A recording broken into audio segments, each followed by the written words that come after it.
The BRICS want local currency trade in their own currencies as the preferred objective. And to a great extent, they've achieved that in important ways. 53% of China's trade is now in yuan. Over 90% of trade between Russia and China is either in yuan or ruble. And other countries are making progress. 80 countries determined in 2023 to move to local currency trade as a matter of policy. So it's not just BRICS, it's also, I said this last month in Singapore, and I think it resonates, that currency optionality is now a matter of economic and national security. That no country wants the constant threat of dollar sanctions hold over them, over their corporations, over their future prosperity. So the Southeast Asian states unanimously agreed to move to local currency trade. They're not in BRICS, although some of them will be next year. 3 of them will be. But they made that decision in their collective self-interest. So it's part of a global movement towards currency optionality that really is underpinned by the need to get away from the constant threat of sanctions. Hello and welcome to the 35th Geopolitical Economy Hour, the show that examines the fast-changing political and geopolitical economy of our time. I'm Radhika Desai. So, the BRICS summit in Kazan is over, a communique has been issued, and as usual, commentators are dividing between those who overstate and those who dismissed what has been achieved. The West prefers understating the achievements, pointing to important differences that undoubtedly exist among BRICS countries. They prefer to portray BRICS as fractious, directionless, and indeed vainglorious. BRICS boosters, on the other hand, are busy touting every little statement of intent as an accomplished fact, each marking a major milestone on the path away from Western domination. Rather than give in to these equal and opposite temptations, we tread a different path, one that is closer in spirit at least to the boosters, but considerably less inebriated than they seem to be. There is absolutely no doubt that the inherited institutions of international economic governance, which have long been inadequate to the developmental purposes of the overwhelming majority of the countries of the world, as we've seen from decades indeed of organizing among third world countries against them, which once culminated in a demand for a new international economic order. So we've seen that these institutions are inadequate to the developmental needs of the countries of the world. And they're increasingly opposed, rejected, and criticized by the world majority countries, to use the Russian nomenclature. These countries find their interests are not represented by these outfits, whether it is the IMF, the World Bank, the WTO, and last but not the least, the vast paraphernalia of the basically privately owned institution that still run the world's money. While these institutions are in many ways in crisis, the internal structure of power relations in practically all the BRIC countries are reining in advance towards alternatives, because their objective interests still seem to lie with the dollar creditocracy, the private institutions that run the world dollar system. Though we recognize this, we are clear about that, we also understand something else that puts clear blue water between ourselves and those who dismiss the BRICS. That something is an understanding that both pull and push factors are leading the BRICS, and through them the world, away from the decaying, productively enfeebled, financialized, and innovation-hobbled West, and towards China that is rising in all these respects, and the other BRICS countries that have a chance to do the same if they learn, like China, to control corporate power. This is the recognition we bring to today's discussion. So who are we? I'm joined today by our very own Ben Norton, the host of the Geopolitical Economy Report website, on which the Geopolitical Economy Hour show is regularly hosted. Welcome, Ben. It's a pleasure, Radhika. Thanks for having me on your show. And we also have with us a very special guest, Kathleen Tyson. Kathleen Tyson is an expert on the international monetary and financial system. She started her career at the Federal Reserve Bank of New York, where she was a founder member of the Settlement Systems Studies Group. She then moved to London to supervise global securities market and international central securities depository Euroclear and Clearstream. She's the author of a very important book on the subject of the end of dollar dominance, and it's called Multicurrency Mercantilism, the New International Monetary Order. And it came out just a year or so ago. And the book is about the transition away from the unipolar dollar world. So welcome, Kathleen. It's a great privilege for us to have you on our show. Thank you, Radhika. So today we want to discuss a very important and interesting document put out by the Russian government. It has been put out by the BRICS Chairmanship Research, which is presumably the research arm of Russia's chairmanship of the BRICS in 2024. And it is entitled Improvement of the International Monetary and Financial System. As everybody knows, the Russian government has been in the forefront of countries that would like to see de-dollarization.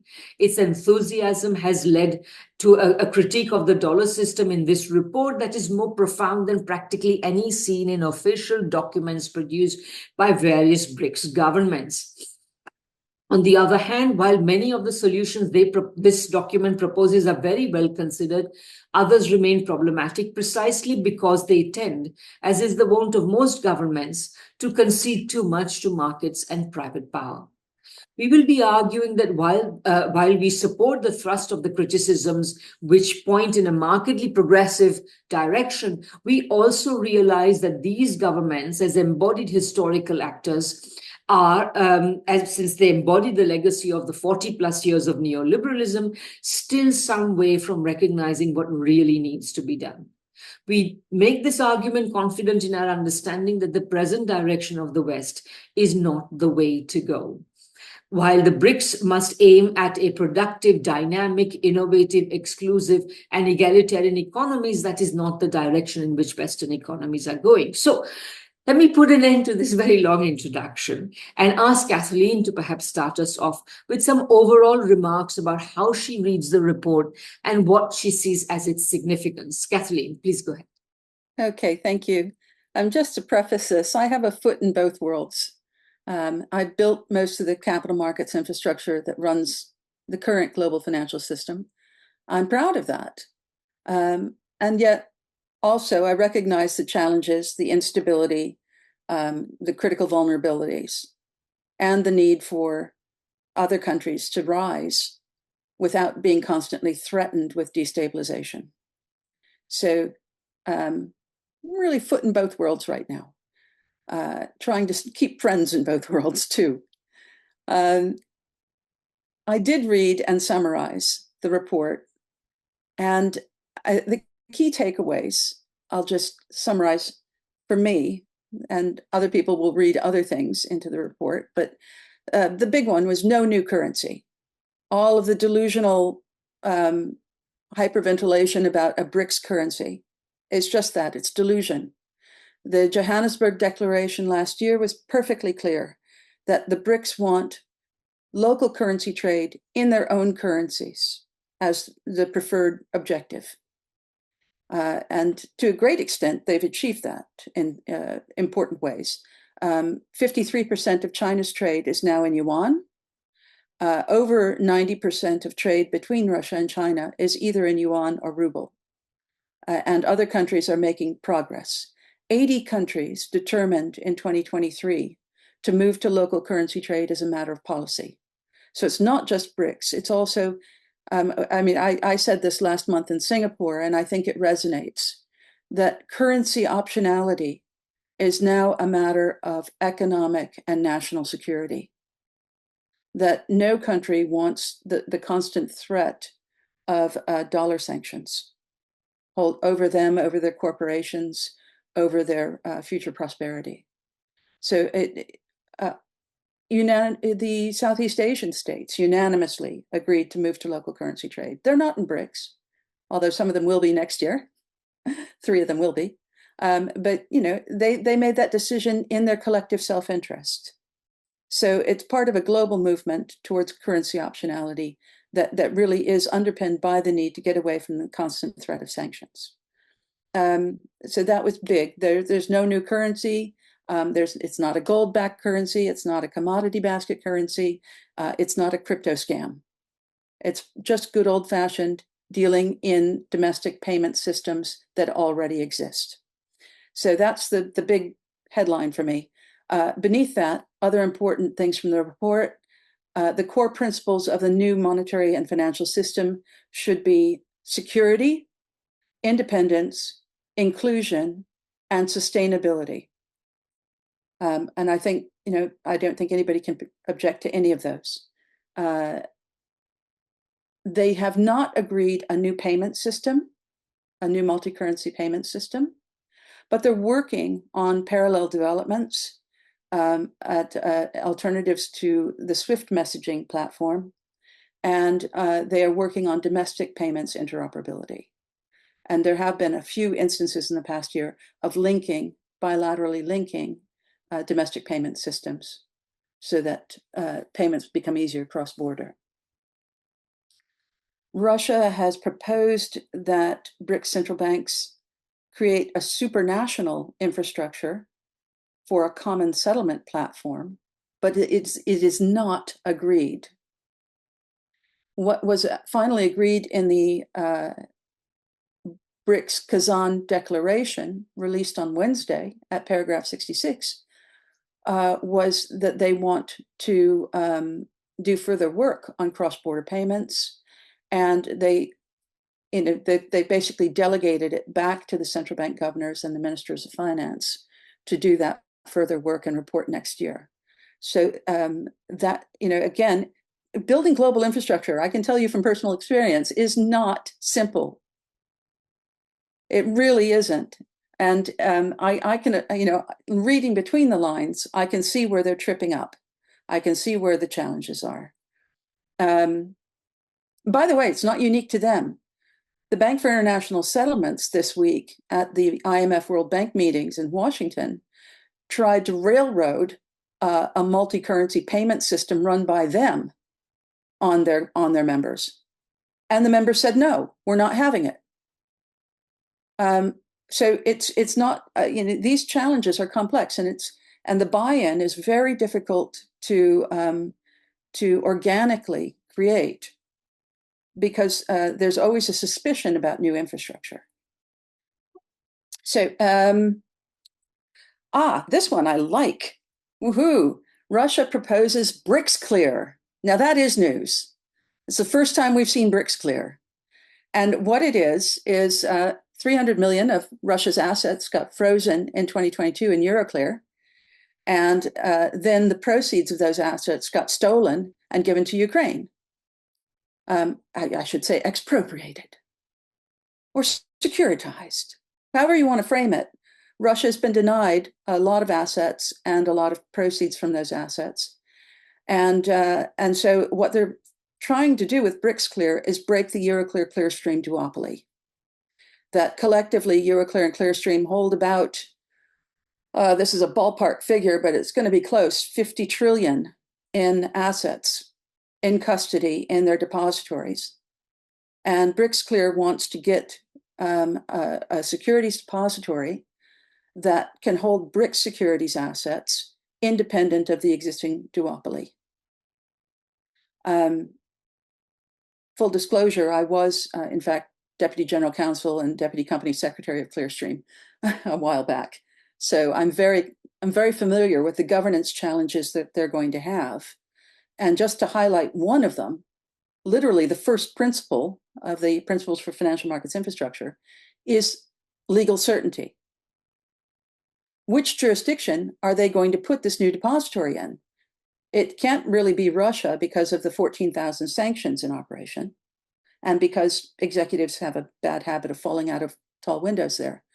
And it can't really be China because India will object to more Chinese dominance of the global financial infrastructure. And it can't be South Africa, Brazil, or India because there will be a lack of confidence in a non-discriminatory commercial law. So where are they going to put it? It's, that's just one principle out of a long list of principles that have to be addressed to successfully build new infrastructure. But BRICS Clear is news.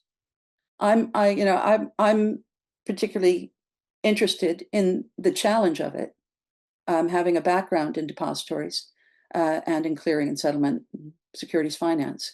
It would be a great thing to have. I'm just not sure where they're going to put it and how they're going to do it. And I suspect they're not either, because they didn't even use the phrase ICSD in describing it.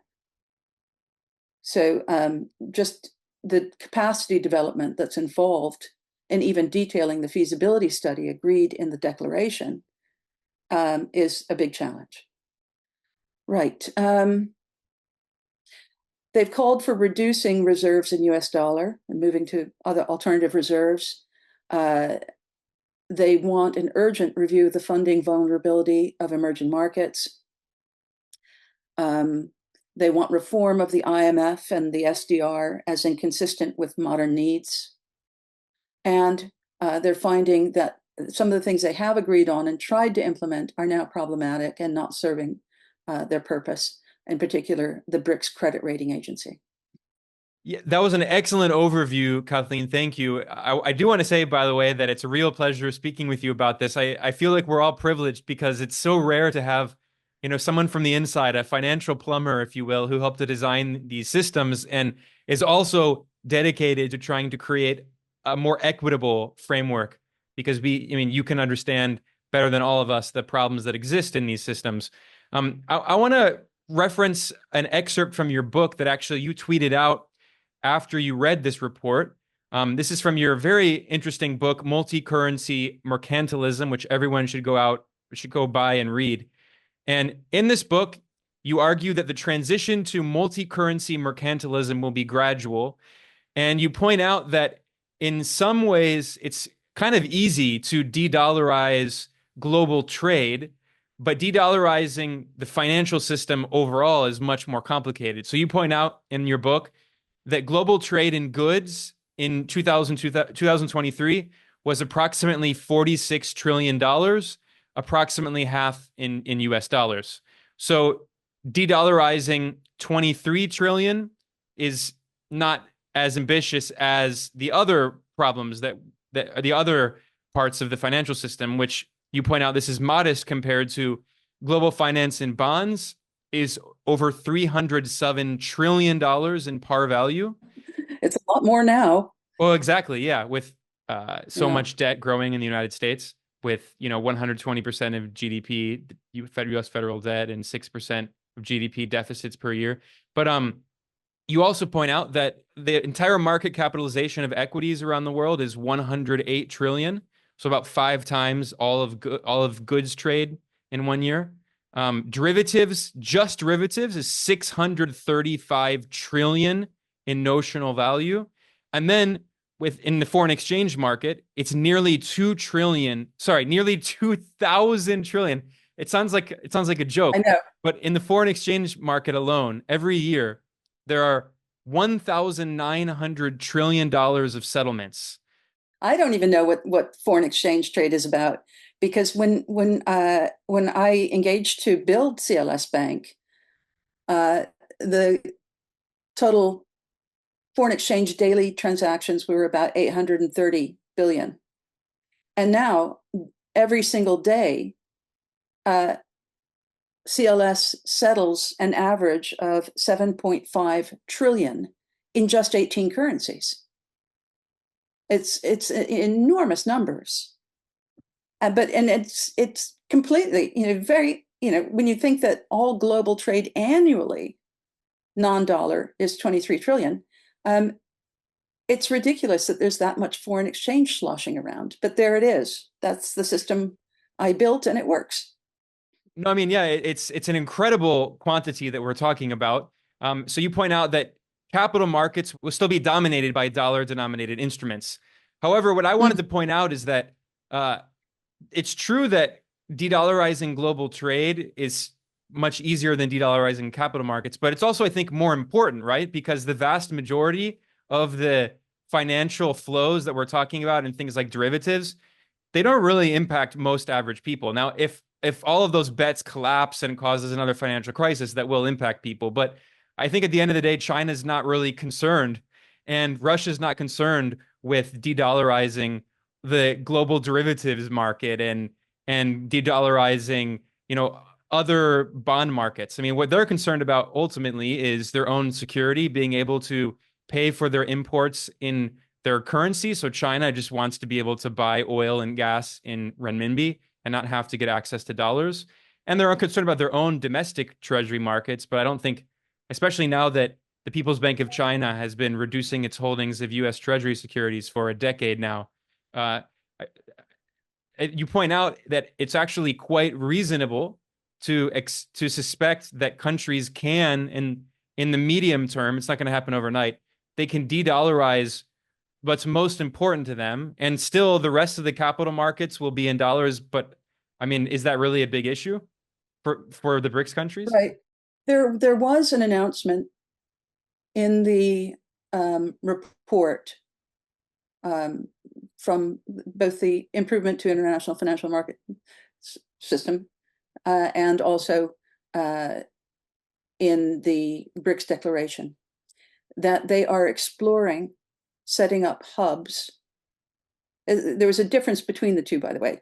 In the International Monetary and Financial System report, the Russians proposed setting up regional hubs for trading of oil, gas, gold, and grain. But the BRICS Declaration, released after that, only suggests setting up hubs for grain trade. Although they said it could expand to other commodities, but they're starting with the grain exchange. They're starting with grain. And most of them already have gold exchanges in their countries. Moscow has a gold exchange. Shanghai has a gold exchange. Dubai has a gold exchange.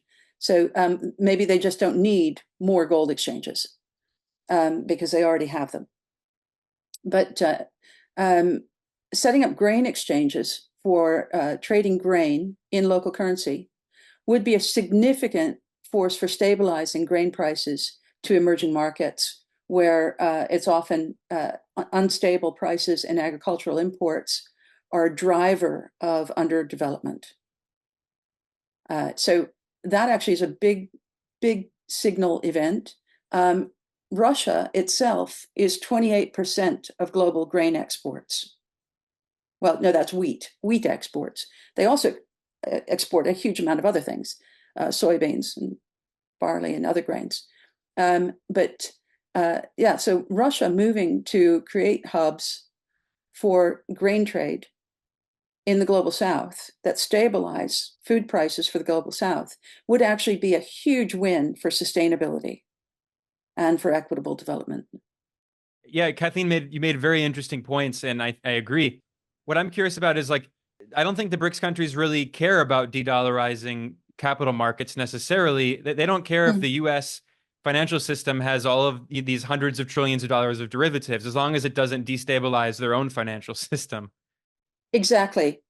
And one reason that China continues to be a closed economy and is very cautious about allowing Western financial institutions in, although they have liberalized significantly, is because they do not want to be destabilized by the vulnerabilities that persistently cause crisis in the West, whether it's dodgy securitization underwriting or dodgy credit ratings or dodgy derivatives that can blow up pension funds like we had here in the UK 2 years ago. They are very cautious about importing those kinds of problems, and rightly so, I think. As a former market supervisor, I'm uncomfortable about the risks that we're running. Yeah, so, I just wanted to intervene here because I think that the point that you raise, Ben, about the difficulty of liberalizing capital markets and the ease with which trade can, not liberalizing, sorry, the de-dollarizing capital markets versus the ease with which it is possible to liberalize to de-dollarize trade. This is actually connected with a couple of the points that Kathleen picked out when she was enumerating like some of her main takeaways. And I think they are very deeply connected. And I just want to highlight them because that's it also connects up this conversation to the legacy historical conversations that Michael and I have had on de-dollarization in this show over the past couple of years. So the 2 points that I want to refer to is Kathleen, your first point that you are very glad that they're not proposing a new currency, that this is not the way to go, and that they are working on existing national currencies.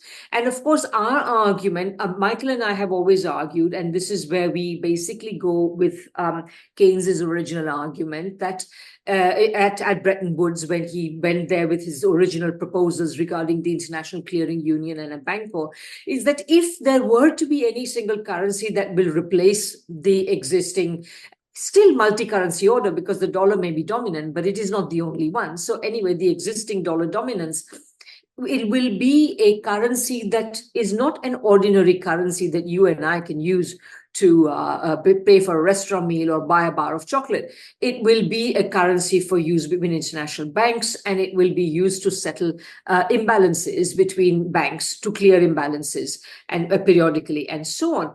So no new currency is a good thing. But the reason no new currency is a good thing is because the fundamental premise of the dollar system has never been problematized except by people like myself in my geopolitical economy and later in my writing with Michael. A national currency has never been stably and securely the currency of the rest of the world. So that, sterling was only able to be a world currency because it was not a national currency. It was an imperial currency, which was able to take surpluses derived from the rest of the world and fling it as liquidity into the international market on a grand scale for those times and for those proportions that were involved. The United States dollar was having no capital to export in a completely different era when you could not afford the kind of deindustrialization that Britain took upon itself to inflict upon itself, and which the United States eventually did inflict upon itself. But nevertheless, in the immediate post-Second World War period, the US could not export capital. It could only essentially incur deficits as a way of providing liquidity. And Robert Triffin pointed out a long time ago, folks, this way is inherently contradictory. The more liquidity you provide, the less attractive your dollar. And that whole phase came to an end with the Europeans simply saying, to the Americans, you folks keep your valueless dollars. You give us gold. We're not agreeing to it. But then what happened is after the US essentially took away the gold backing and refused to give any more gold for dollars because they didn't have any money, the US financial system, a lot of the boosters of the dollar pretended the Triffin dilemma went away. It was somehow connected with the gold. And with this move, there is no Triffin dilemma. No, there has always been a Triffin dilemma. And the way in which the Triffin dilemma has been addressed is by countering the downward pressure on the dollar that the United States deficits will inevitably exert, trade deficits, current account deficits, fiscal deficits, all these things. The downward pressure this inevitably exerts has been alleviated by the inflation of successive financial bubbles. You had vast expansion of dollar-denominated financial activity. And this has nothing to do with trade, which is why it is easy to de-dollarize trade. So that's the first point I wanted to make. And then, I also wanted to say, I liked your summary because this is also deeply connected. So just bear with me for a second. I like your summary of the main points, but I did want to add one more thing to it. And that is at this point, it's relevant at this point to add one more thing to it. And that is that the report is very aware that that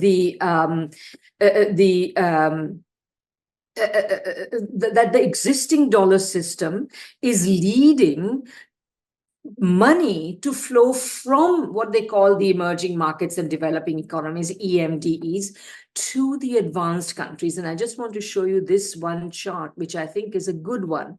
So they show us this chart, contrary to what most people who worry about, jobs being lost in first world countries. In fact, most foreign investment, and these are stocks, not flows, are actually from AEs to AEs. So that's the big blue thing here. And then these are small amount goes from the advanced industrial countries to the emerging and developing economies.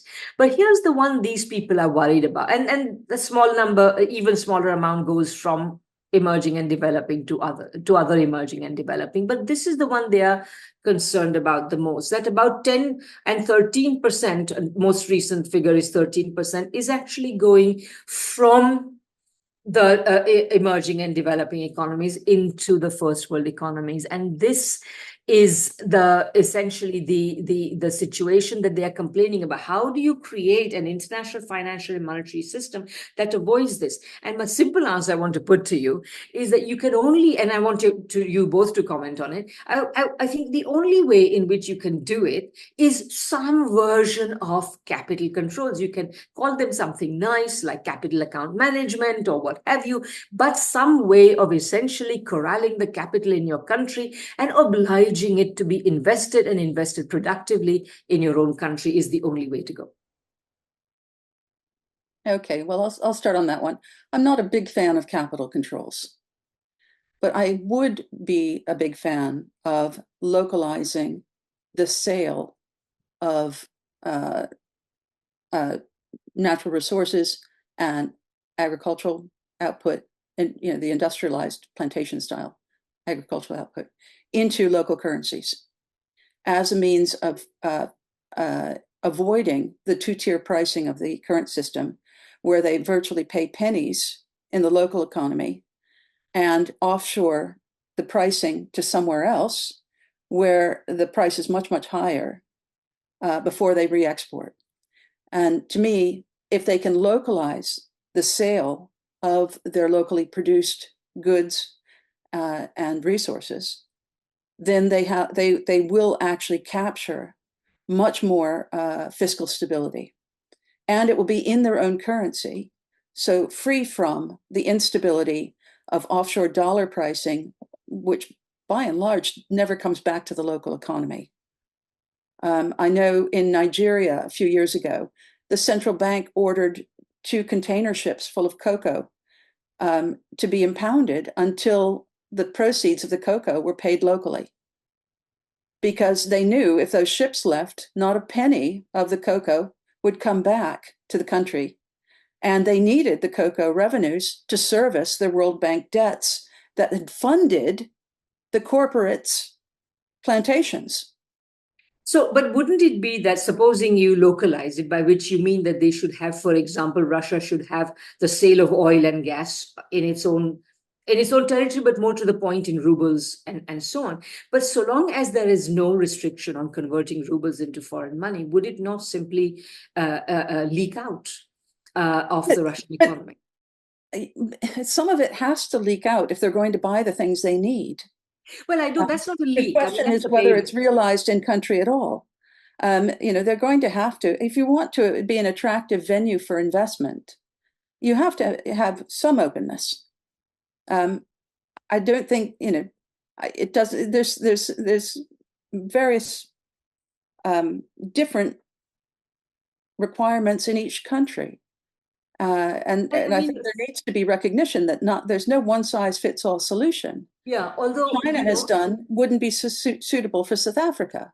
Yeah, no, I mean, again, a fair point, although I would say that, the amount of liberalization that you have to undertake in order to attract investment may be judged to be too great if you consider the fact that actually foreign investment for most countries constitutes a relatively small portion of the total gross for gross fixed capital formation. Because these days, the companies like Walmart are not investing elsewhere. They are basically asking other countries' entrepreneurs to invest, and they are just creating supply relationships with them. So in that sense, it's outsourcing rather than FDI. That is the dominant paradigm of the so-called internationalization of production. So I think that the kind of, given that about 80 to 90% of your investment in any country is typically domestic anyway, I mean, is it a huge cost to pay? And, back in the day when most countries still had capital controls, I mean, if some company wants to invest in Chile's copper or Russia's gas, they're going to have to come in no matter what, because the copper and the gas can't be moved around. It's there where it is. There's still capital controls in most countries. Let's be honest. True. One reason why African states don't trade with each other is because of the horrific mess of capital controls that most African states have. So they trade with each other through the euro or through the dollar because they can't trade with each other in their own currencies. And that's a factor of each of them having horrendous capital controls. The only default I've ever had from a client was an African client that defaulted because they couldn't pay me because of the capital controls, or at least that's what they told me. Right. So, I mean, the capital controls are themselves a huge constraint on development. I don't think they're the answer. Okay, I would just say, though, of course, that the reason for the lack of trade between a lot of, lack of South-South trade more generally and intra-African trade more generally is often more to do with the similarity of productive structures. If both of you have cocoa to export, you're not going to trade it with one another. So you need to create greater trade complementarities, and this is going to be a longer process. It's not going to happen tomorrow. But yes, I'm sure that they are not the greatest designers of capital control, and that this is a problem, independent problem as well. But yeah, sorry. Yeah, well, there's so many problems to solve out there. How do you choose? Correct. BRICS has made clear what their objectives and priorities are, and just looking at those, they're taking a very sensible, measured course of development. I think the grain hubs will be interesting to watch, just because Russia is such a dominant producer of grains, and because the others are all big importers. Well, India is also a huge exporter of grains, actually, when I think about it. But unfortunately, we'll see how that initiative goes, and then we'll see if it expands, because that could rationalize and bring down inflation in a lot of vulnerable countries. Kathleen, you mentioned the issue of the fact that BRICS in the short to the medium term is not talking about trying to create a common currency or unit of account. But you also mentioned that in this report that was written by the Russian BRICS chairmanship, that they called for strengthening the SDRs, the special drawing rights. For people who don't know, this is an international unit of account that is overseen by the International Monetary Fund. It's essentially this kind of international currency, not dissimilar to the idea that Keynes proposed of the bond core, and the value of the SDR is based on a basket of 5 currencies at different weighted values that change over the years, which those currencies are the dollar, the euro, the Japanese yen, the British pound, and the Chinese renminbi. And what's interesting is the report says that the SDR has all of these issues now. For instance, they can't be used actually in the market. They're only a unit of account that's administered by the IMF to it's an alternative reserve. Exactly. Basically. It's not a currency. It's not a currency. It can't be spent. It's an alternative official reserve. But what's interesting is in the report, they call for the SDR for new infrastructure to be developed, so the SDR could be actually used in market transactions, which essentially it's a step toward creating some kind of unit of account that could be used to settle trade imbalances that's backed by a basket that's the value of which is based on a basket of currencies. So I'm wondering if you could talk about a little bit more about this maybe the strengths and weaknesses of this idea, because ultimately we talked about de-dollarization of global trade, and as you point out in your book, it's relatively modest compared to some of the other challenges. The other challenge is not only de-dollarizing trade, but de-dollarizing savings, right? De-dollarizing reserves held by central banks. And this could be a reserve asset. In fact, the report also calls for creating new financial instruments that are denominated in the currencies of BRICS members, including they call for essentially strengthening bond markets and instead of having euro dollar assets that are denominated in dollars, offshore dollars, calling for selling these assets denominated in the currencies of BRICS members, which obviously it might be difficult to convince investors to buy those if there are exchange rate risks, but the SDR seems like it could be a way to solve that issue. What do you think? I'm a lifetime skeptic on the SDR, and particularly after the last reweighting, because to me, any basket is prone to manipulation by the incumbents. And that's what we see with the SDR. At first, they just kept changing the formula. And now they've abandoned the formula altogether. In 2015, when they admitted yuan as one of the currencies, they established a formula, which was approved by the IMF board, that weighted the SDRs according to use in financial markets and exports, two factors. Now, if they had applied that weighting in 2020, sterling would have fallen out of the SDR because sterling has lost, it's lost its export market. Our biggest export market was the EU. It doesn't take our stuff anymore. And also in terms of capital markets, sterling is insignificant now. Nobody needs sterling for anything anymore. It has legacy use in some Commonwealth transactions, but that's it. So instead of reweighting it using the formula in 2020, they pled pandemic and delayed the weighting for 2 years. And then in dark of night, with no fanfare at all, announced that there's a new weighting of the basket, and here it is, with no explanation of how they arrived at it. And of course, what you're also saying is that it will never serve the purpose unless the IMF itself is reformed in a big way. Well, yes, and it's interesting that you bring that up, Radhika, because I've just done a search on the actual declaration, and it doesn't even mention SDR. Yeah. So clearly that was one Russian proposal that's been kicked back. Yes, of course, the IMF governance is completely out of date, and the SDR is completely not fit for purpose anymore. But again, it's very difficult to address that as long as the IMF is based in Washington and is a huge redistributive mechanism for a lot of global wealth.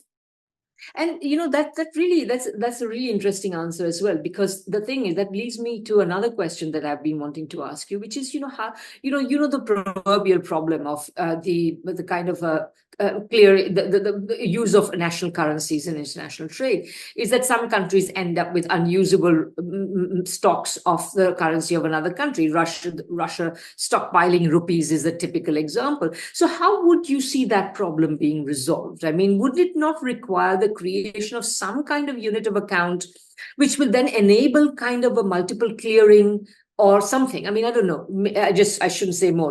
Right. Let you say, yeah. No, it's a good question.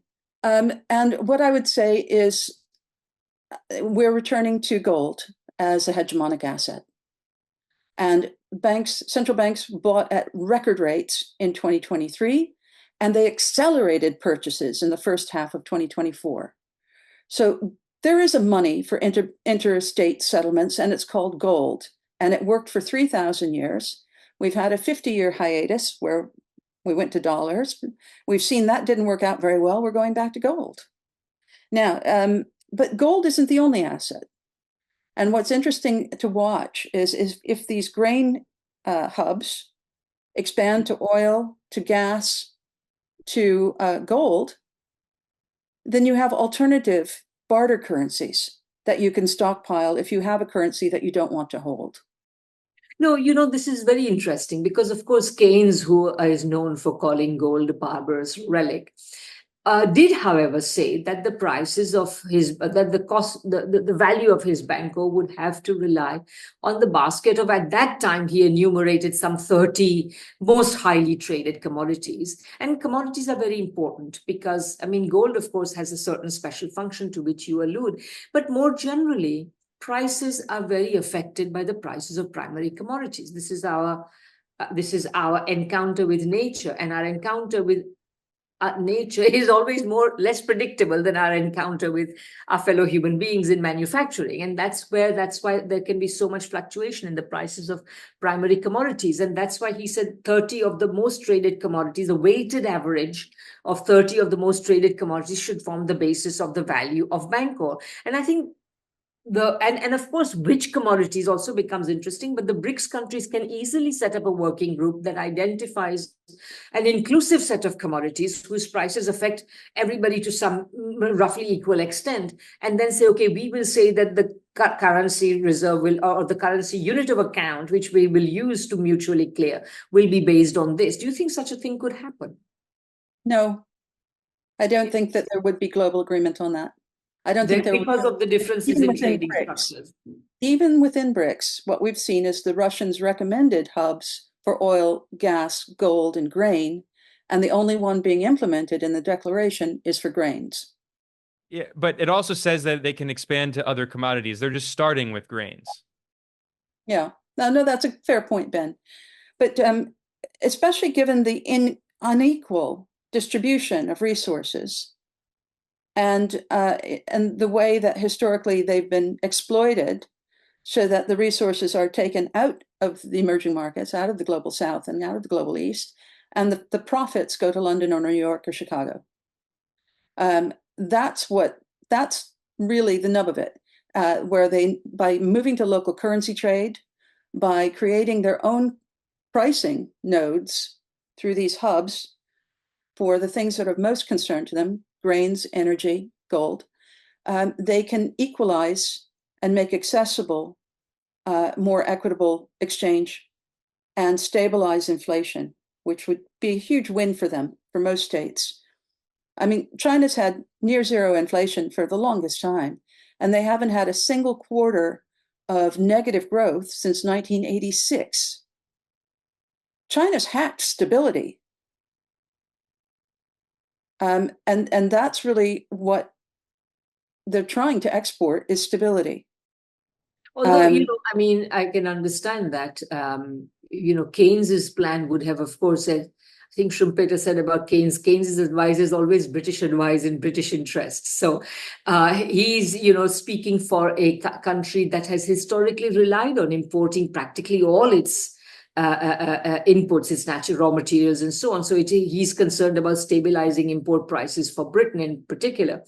But a grouping like the BRICS, which, as you know, Jim O'Neill originally coined the term to include what he called the two natural resource intensive economies, Brazil and Russia, the two really big ones, and the two really big human resource rich countries, China and India, and in a grouping, so that, you're looking at the interests of both the exporters and the importers and trying to come up with some kind of a balance between those two, so that, give a decent price to exporters, but at the same time stabilize and not, not create,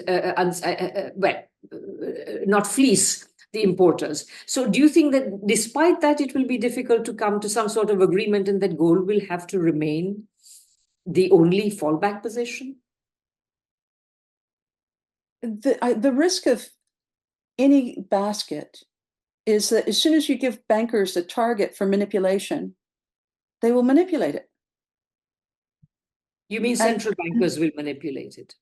Both central bankers and commercial bankers and mercantile bankers and every kind of banker. They will make, if you give them a target, a single node of vulnerability, they will target that for destabilization because they make money out of destabilization.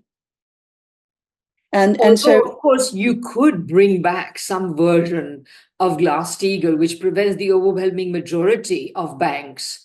And in this would be in all countries, not just in the United States, to prevent all the overwhelming majority of private banks from doing this sort of thing. Well, I think Paul Volcker called for that after the Indeed, he did. great financial crisis. Yeah. And he called derivatives weapons of financial destruction. Yes. And I'm very sympathetic with that. In my early career, I was on the team that overturned Glass-Steagall. And I was on the team that liberalized derivatives. And now, with mature perspective, I think both were misguided.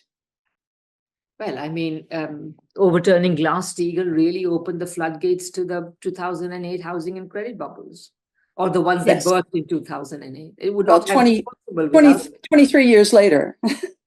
No, sorry, it was just within less than a decade, because it was repealed in 2000 and it repealed in 1999. And by 2008, we had already had the bubble and it had already crashed. Yeah. I think there's slightly different issues, but certainly by combining, structurally combining mercantile banking and financialized over-financialization, the entire real economy then becomes vulnerable. And this is what China avoids by whenever it sees too much excess financialization, it curbs it in through the state banks, the state-owned banks. And they keep reinforcing that the policy is that we support the real economy. And this is so widely misunderstood. I mean, the number of commentators who are going around talking about China's property bubble being the same as the American property bubble, which burst in 2008. Sorry, folks, it's not the same. The people who are in trouble are not the banks. The people who are in trouble are the developers. It's not even, and the government is doing everything possible to save the ordinary homeowner. So you look at all of these things and the whole situation is completely different, but it doesn't prevent people who should know so much about these things from saying this kind of thing. It's astonishing. Yes. I think a lot of Western countries would like to have the crisis of 96% home ownership. Yes. 80% without a mortgage. Yes. Yeah. Well, that's the thing. In China, people rarely buy on mortgage. People buy with their savings. Yes, because they save. It's a culture that values saving. Yeah. But and also because China I think that'd be a great crisis to have. It's not the way we do crisis. No, and the thing is that, sorry, just one final point I wanted to make is simply that China doesn't have these problems precisely because it is the sort of system that has, not exactly Glass-Steagall, but rules pretty similar to that, which are aimed at keeping the financial system investing in the productive economy and not speculating in financial markets. And which kind of brings us, we should probably be wrapping up in the next 5 minutes or so. Just a heads up to think of things you want to say in closing. But just, it brings us back to our original point, which is that we are living in a dollar system that is reliant on the regular inflation and therefore inevitably, of course, the regular bursting of financial bubbles. And this is also why the world could not afford it. And I must say that I was impressed at that this document was able to recognize is like I say, there's one thing it doesn't recognize, but otherwise I found nearly all the elements of a critique of the present system, which will lead to the construction of a better system to be here. So just to quickly quote a short thing, it enumerated the following things. It enumerated frequent crises, persistent trade and current account imbalances, elevated and rising levels of public debt, destabilizing volatility of capital flows and exchange rates. I mean, that's a pretty comprehensive list of problems. And it is, in addition, it is serving the interests of the advanced economies. Capital is flowing from poor countries to rich countries. This is not what's supposed to happen, but this is what is required for the functioning of this system. So, boy, I thought it was a pretty darn good report. But please go ahead and have your say. We're not closing yet, but yeah. I just want to note that on Tuesday, there was a big story that broke that I think is a signal. Hong Kong Shanghai Banking Corporation, HSBC, announced that it was going to split into HSBC West and HSBC East. Now, it could be that behind that is some horrific debts in the Hong Kong property market. That's what I've heard from one person. But it could also be that they want to free Hong Kong HSBC East from the fetters and, frankly, stagnation in HSBC West. Because HSBC West gets pretty much zero growth economies. The United States is growing at 2.6%, but that's only because it's also running a $2.5 trillion deficit, 8% of GDP. But there's zero growth in Europe. There's zero growth in the UK. There's zero growth in Japan. There's, although I don't know where Japan is between East and West, there's zero growth in North Korea or South Korea. So it looks like what HSBC is trying to do is trying to have the pro-growth uniting, pacifying countries of the East in one segment, and the pro-sanctions, warmongering, zero growth countries of the West in another segment. And if that becomes something that many financial and non-financial firms adopt, either formally or informally as structure for governance, that will radically change the balance in the world. Yeah, Kathleen, I'm very glad you mentioned that, because actually that was on my list of questions. You read my mind there. So before we conclude, I would like to actually kind of go back briefly and talk about this problem. It's a very difficult problem to solve, and I think you'd be one of the best equipped people to try to solve it, which is how to de-dollarize savings, right? Especially the reserves of BRICS countries. And if you read the Russian proposal, you can see that they propose several different ideas. They actually even call for the creation of what they call a BRICS digital investment asset, which is backed by the collateral is basically, or the assets value is based on the assets that are contributed by the BRICS countries, and it would be overseen by the New Development Bank. They also, as I mentioned, they call for the creation of new investment opportunities through different platforms, the creation of new financial assets. But essentially, as you acknowledge, what we've really seen is that central banks have just been buying up huge sums of gold. The price of gold is rising very quickly, easily to $3,000 probably, and probably well beyond. There are a lot of investors who think it'll keep going up many times. But what's interesting is gold's getting a lot of attention. Silver is also going up a lot, probably because a lot of investors see that they think the gold price might be too high, so instead they're buying silver, although silver does also have some more industrial applications than gold. But what's interesting is what's gotten less attention is China has been importing lots and lots of oil, extra oil, more to fill its strategic petroleum reserves. China has also been importing lots of metals, different kinds of metals that it can stockpile.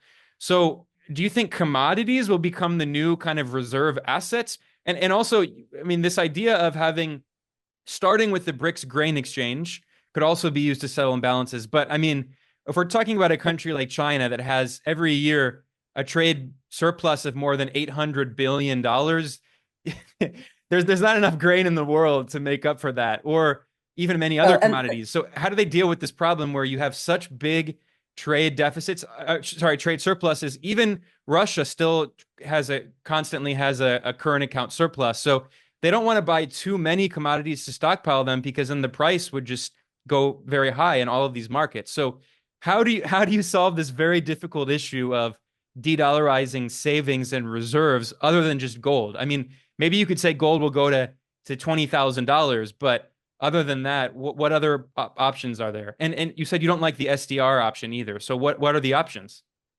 Well, I'm definitely against some synthetic crypto thing.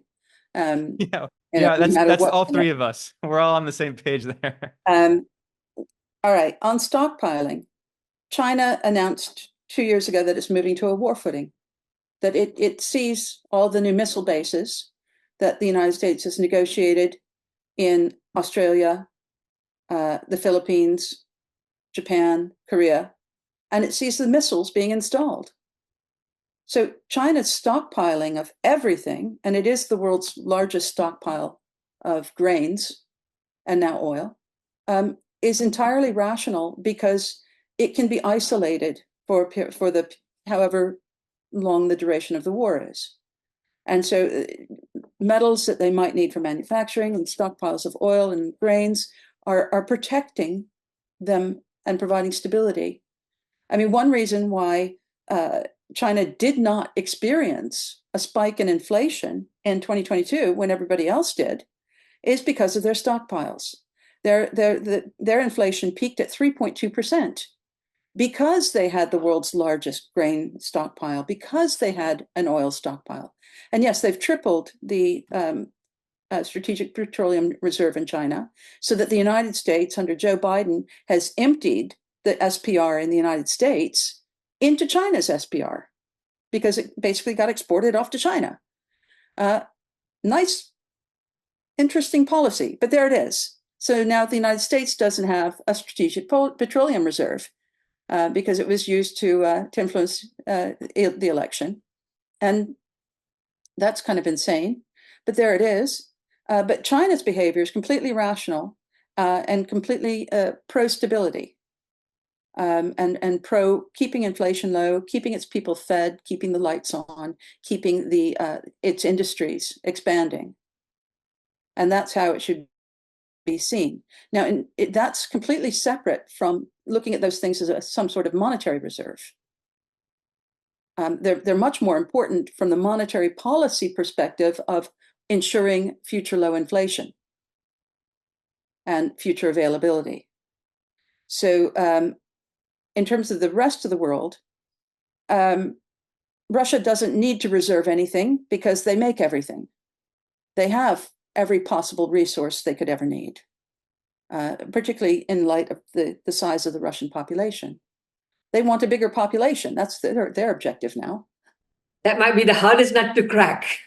Yeah. Every country is different in both what it produces and what it needs. And I think actually what would be interesting, and I've never seen it proposed in any Western media, is to actually try and study and formulate the methodology that China has used to achieve such outstanding stability and make that a direction of monetary policy. I mean, instead of monetary policy being all about the money, make it about stability and about looking at the fundamental nature of what underpins the economy as what's necessary to underpin the currency.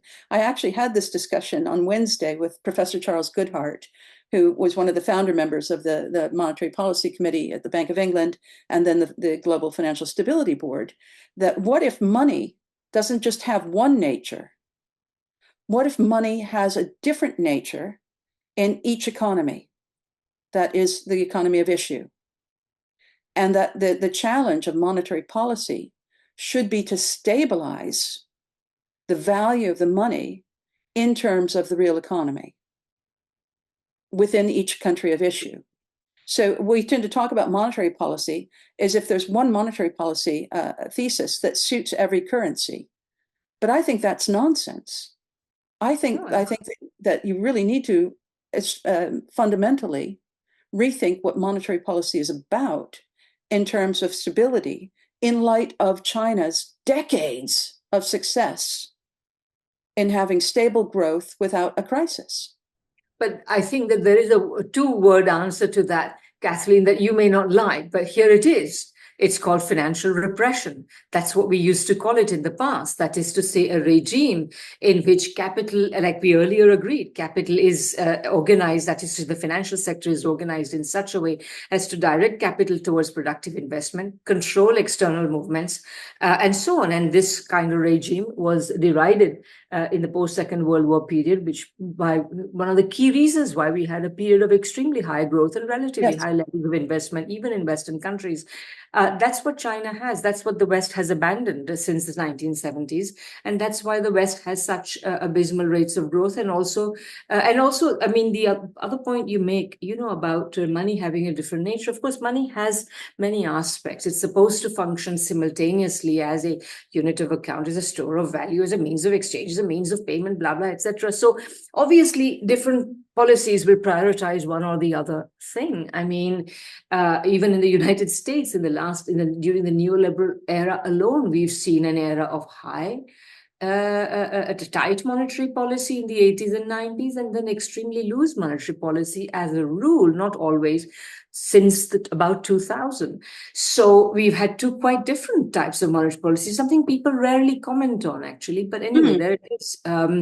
It's a very different thing. So I completely agree with you on that point, that money is different things, and which side every government emphasizes will determine what kind of monetary policy it will pursue. Yeah, exactly. Yeah, I think it's a big challenge usually central bankers are brought to New York or brought to London, and they're told this is the only way that you can run your central bank. Where I think what we need to see is more diversity. Yes. I've always been uncomfortable with IOSCO and the Bank for International Settlements making one-size-fits-all rules and then enforcing those by scrutinizing whether they're implemented in other markets. One set of rules isn't right for every market. And I think we can, with BRICS and the way BRICS is expanding, hope, at least at this point, it's just hope, that there's more appreciation for diversity, for experimentation, for studying what works and replicating what works. And I mean, this is the way China runs itself internally. Policies are set centrally, but the 86% of spending is at municipal and provincial level, where there's an enormous amount of competition and experimentation to achieve results. And then the results are measured. Which are monitored by the central government. Yes. Indeed. All results have standard monitoring for performance, and they study the outperformance. They methodically analyze and report the outperformance methods, and then share that nationally. I mean, here in the UK, we never bother with that. We just allow everything to fail around us without ever bothering to study why it's failing or to try and correct it, which is a bit maddening. Well, indeed, I must say we should have you back for another show on all the things that are failing in the UK, particularly water, maybe sometime. The way, I mean, this is such a scandal. Of course, this is a country that is I'm Sorry. I'm 20 feet from the Thames River here. Yes. Thames River is outside that window. Yes. So this is something, water quality is something I'm passionate about, because when I bought this house, I could swim in the Thames. And you can't anymore? No. Oh, wow. Because, well, I have not swum in the Thames. It's full of sewage now, right? Sorry? Yeah. It's an open sewer. It's full of sewage. Yes. I thought they didn't permit it in the Thames, although they permit it in some of the smaller rivers. But no, I'm interested to hear they also permit it in the Thames. But exactly. And this is a country that prides itself on, rewarding the winners. Well, this is just, it doesn't work that way. You have to take care of everybody. But anyway, that's for another story. Maybe, I'll just make one final remark in closing, and then invite you to both comment, and then perhaps Kathleen will and Ben, we will have set up another show discussing other scandals, discussing these scandals we were just discussing. So anyway, to me, as I say, I felt that maybe in summary, what I just simply like to say is that personally, I do feel that some kind of capital controls, no matter how you talk about them, are indeed necessary to create the kind of stable, productive, a financial system that we're talking about. And this report to me comes close to, I mean, it sort of seems like on an even keel. On the one hand, it talks explicitly about directing capital flows away from flowing to first world countries where they complain it is flowing unnecessarily and to the detriment of emerging markets, and towards emerging market and towards productive investment. But on the other hand, they don't really discuss capital controls in any way. So to me, it seems that they are poised on a knife edge between the need to recognize this, but on the other hand, of course, the pressures upon them not to name such a thing as capital control. So how this unfolds in the future will be most interesting. So that's what I want to say in closing, but please go ahead, Ben, Kathleen, whatever you want to add. Yeah, Kathleen, if I know I've mentioned this and I agreed with the answer that you gave. I agreed with everything you said about how each country's economy is different. We shouldn't take this one size fits all approach that is often taught in, finance classes and such, and central bankers are taught that they should all run their central bank the same way. But just really quickly to get back to this question, so you mentioned that China has been buying up a lot of different commodities and trying to essentially find new forms of converting its current account surplus, its big trade surplus, into something that it can tangibly use for the economy. I would add that also it's been using a lot of that surplus to fund the Belt and Road Initiative, right? To turn that Absolutely. surplus into tangible infrastructure. But Absolutely. but the point is that if you were in the People's Bank of China right now and you saw what happened to the Bank of Russia, 300 billion US dollars and euros worth of assets stolen by the West, and you said, okay, we need to find some kind of alternative. Obviously, the PBOC is selling treasuries and buying a lot of gold, but I mean, unless we really do think that gold is going to go from a bit under $3,000 like it is now to, like, I don't know, 20,000, who knows how much, like, it's very possible the price could just multiply many times. But like, do you think that there are other assets that could be held? Like, is there a short-term solution, or does there need to be some kind of medium to long-term solution? And Right. could that not be something like something like a Bancor? Okay. Something that can't be seized by the US Right. and in Europe, by the It's European a bit Central Bank. complicated, and it's a bit uncertain because it wasn't as obvious in this BRICS summit. Last year in Johannesburg, I was pretty much keeping a tally of all of the bilateral deals that were announced. That Dubai Ports World was going to build the first super container port in India. India has an amazing long coastline, but not a single super container port for export. So Dubai Ports World is building that. And then Saudi Arabia agreed to sell oil for a nuclear power plant that China would build in Saudi. And China's electricity company was going to fix the grid in South Africa, which, by the way, they did. South Africa hasn't had a brownout or a blackout for 6 months as of today's date. So in Eskom was a complete mess. So it seems like that cooperation benefited South Africa almost immediately. So though I have not seen those kinds of bilateral deals being announced this week, but that doesn't necessarily mean they're not happening. And that is a critical use of surpluses. Dubai recycled its surplus into a new container port in India that it co-owns. China recycles its surplus into nuclear power plants that it's building all over the world now. And as you say, into logistics infrastructure, railways, ports, hospitals, universities, things that can grow domestic economies that then become future clients of China's exports. If it grows African prosperity, that's a huge game changer in terms of new markets for Africa, for Chinese goods. In terms of treasuries and why would China not be dumping treasuries? They're not dumping treasuries. A year ago, they had 805.4 billion in US treasuries. And it's official and non-official holdings together. And right now it's 774.6 billion. So they're down 25 billion. Oops, that's not dumping. They're not dumping their treasuries. Obviously, if right now the United States military is hugely concentrating in the Eastern Mediterranean for a war with Iran.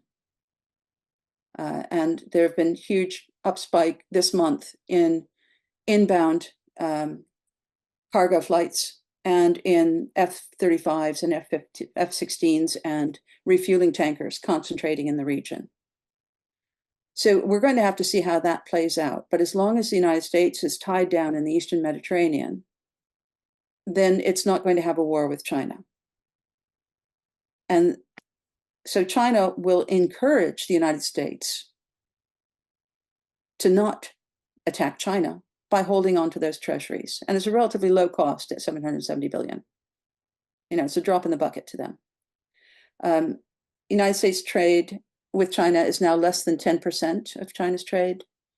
So if there was a war, China could cut the US off, and China would hardly feel it, but the US economy would implode. And we're seeing the Israeli economy implode right now because you just can't do business with Israeli companies anymore. And a lot of people are quietly backing away and de-risking from exposure. So there's a lot at play at the moment. It's a very confusing world. But what I think is possible as an alternative to large surpluses is co-investment. And that does get a mention in the Russian report. I think they called it blended finance or something, which, by the way, is also Sharia compliant. So important for the Muslim countries in BRICS, because co-investment is completely okay.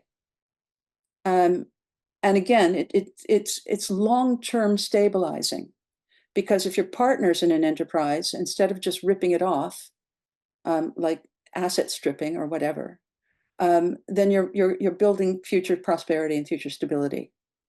So I think the world's changing very, very quickly. Parts of it are very dangerous, but there's a lot to be hopeful about, particularly in the East, in the Far East, and in the Global South, because we've seen the Sahel states declare their independence from French imperialism, kick out the military bases on their soil, nationalize resources, and now they're importing tractors, they're importing fertilizer. Burkina Faso has imported 1,000 tractors. That's a game changer, because food security is national security.